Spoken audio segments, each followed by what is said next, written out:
Thank you for that, Vandana. Up next, we have Joel. Joel, if you'd go ahead and unmute yourself, please. Thank you, thank you, thank you. Dr. Shiva, it was a privilege for me through my teacher's lens to meet you in March 9th of 2015 here in St. Petersburg, Florida. You gave a wonderful talk, and I have your book, Making Peace with the Earth. It is a magic moment to have you personally to discuss this issue. You talked about climate change being a metabolic disorder.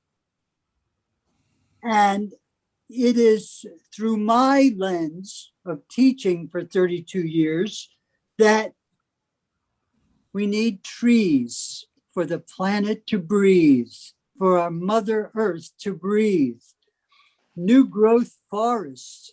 Could you speak to this need and this issue?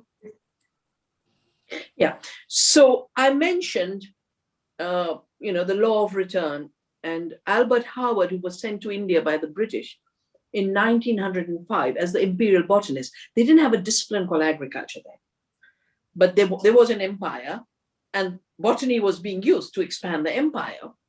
And he was sent to India to improve Indian agriculture, to provide more raw material, the indigo, the cotton, whatever they wanted.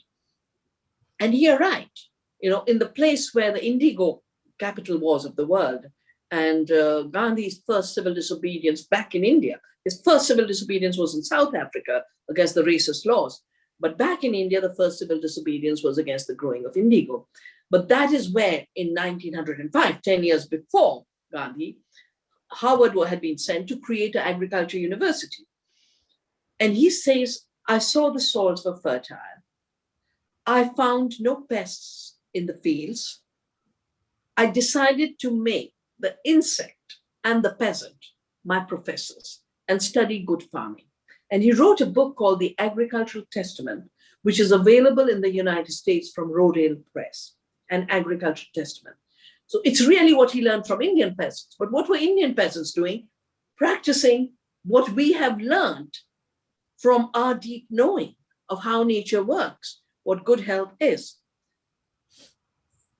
He recognized that the Indian farms were like forests. There's a state of Kerala which has grown spices in thousands of years. And it's like a forest. The spice gardens are cultivated forests. So farms and forests are not opposite, it's a continuum. We have the richest agroforestry. I'm working a lot with our indigenous community to not cut their trees. And we have a lovely festival called Raksha Bandhan. Raksha means protection. We usually sisters tie it to brothers. And now we've started tying it to palm trees. So don't let a single tree be cut. Now, so every leaf absorbs carbon dioxide, the sunshine and photosynthesis is what converts this into the oxygen we breathe and the carbohydrates we eat. This is the magic of life.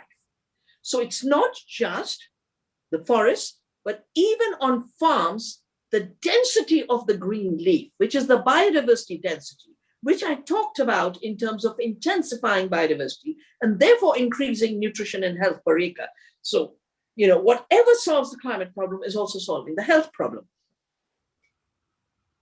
When we grow monocultures with huge amounts of chemicals and fossil fuels, like the monocultures of the US, actually agriculture starts to become a net emitter. And 50% of the greenhouse gases are from a food and agriculture system that is based on invading forests, monocultures and farms, packaging, processing, long distance shipping, and waste. 50% of the emissions come from there. But sadly now, forests too are being converted into toxic farming. A lot of people were very concerned with the fires in California. But I have watched in California how they spray Roundup. But when you kill Roundup, when you kill the plants, you are desiccating the soil. When you're desiccating the soil, you're making the forest already tinder. Yeah. So Roundup kills all living systems, above soil and below soil. More importantly, in 1981, I did a big study.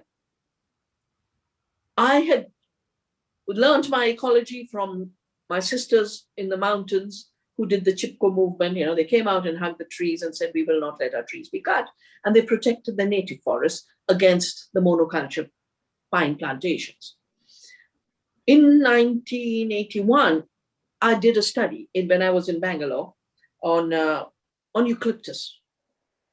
And the World Bank was pushing eucalyptus as social forestry, as phrase we had created in the Chipko movement.